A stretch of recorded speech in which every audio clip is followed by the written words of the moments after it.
حضور علیہ السلام تشریف فرما تھے، ایک یہودی نے اپنے بچے کو کہا جاؤ سودا لے کے آؤ، تو گیا اور دیر ہو گئی۔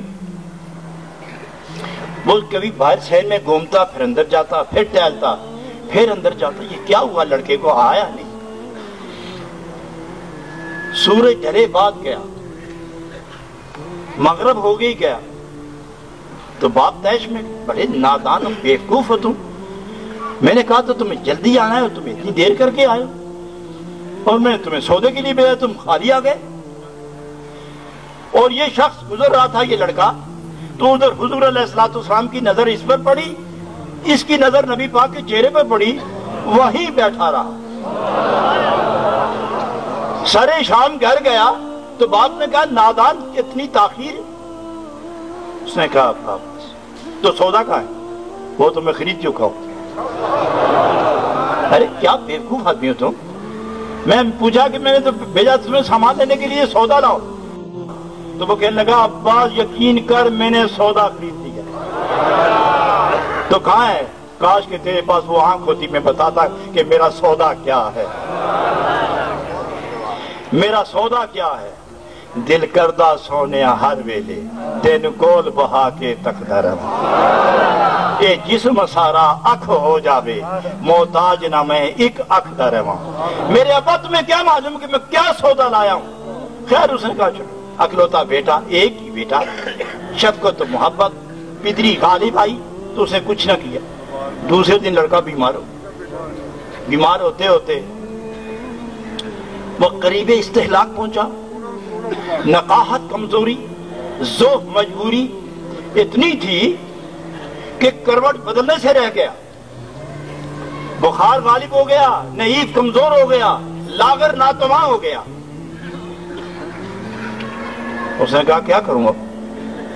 وہ سیدھا دوڑتا ہوا گیا سرکار دو عالم کی بارگاہ میں۔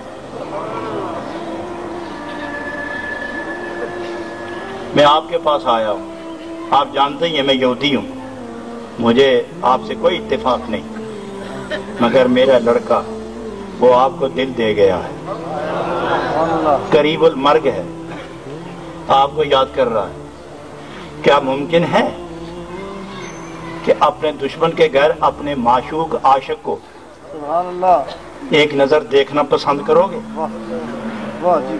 کیا یہ آرزو اس کی پوری ہو جائے گی کہ مرنے سے پہلے وہ آپ کا دیدار کر لے؟ یہاں جامی فرماتے ہیں آرزوئے جنت الماوا بروں کردم سے سر،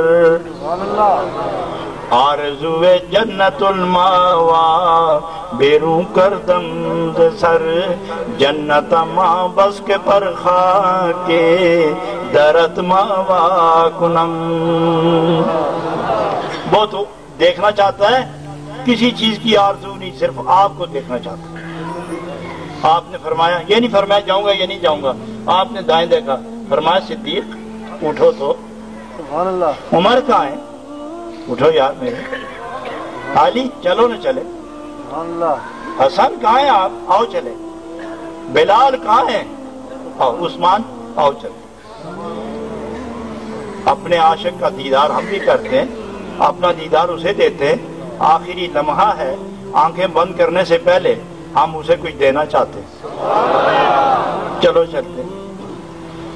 آنکھیں بند تھی، سرکار دو عالم نور مجسم صلی اللہ علیہ وسلم، سراپا کرم ہی کرم، تشریف لے گئے، اس کی پیشانی پہ دستے اقدس رکھتے ہیں، آنکھیں کھل گئیں جیسے زندگی لوٹ آئی،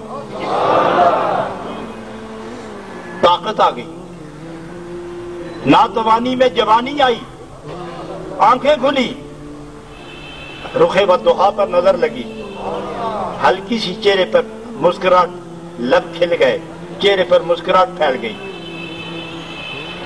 نبی پاک نے فرمایا کہ صرف کلمہ پڑھ لو۔ یا رسول اللہ میرے پاس کچھ بھی نہیں، فرمایا بس کلمہ پڑھ لو، میں جانوں اور جنت جانے، کلمہ پڑھ لو، جنت تم میرے ہو جاؤ نا ایک دفعہ، جنت بھی میری ہے، جنت میں لے جانا یہ میرا کام۔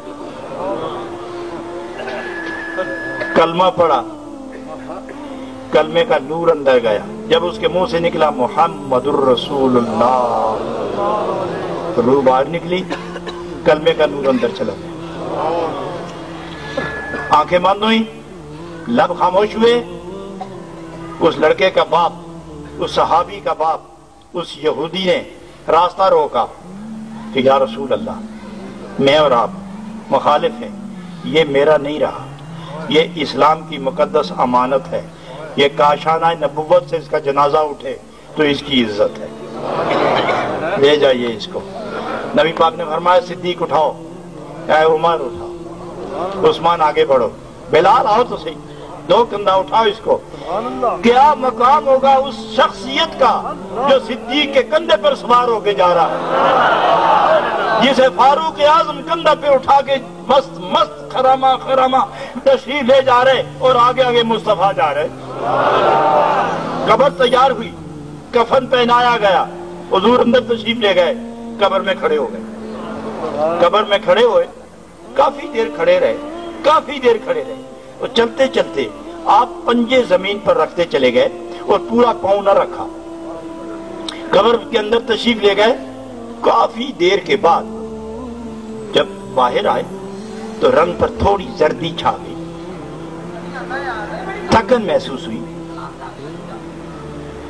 اللہ غنی، صحابہ پوچھتے ہیں حضور یہ معاملہ کیا ہے؟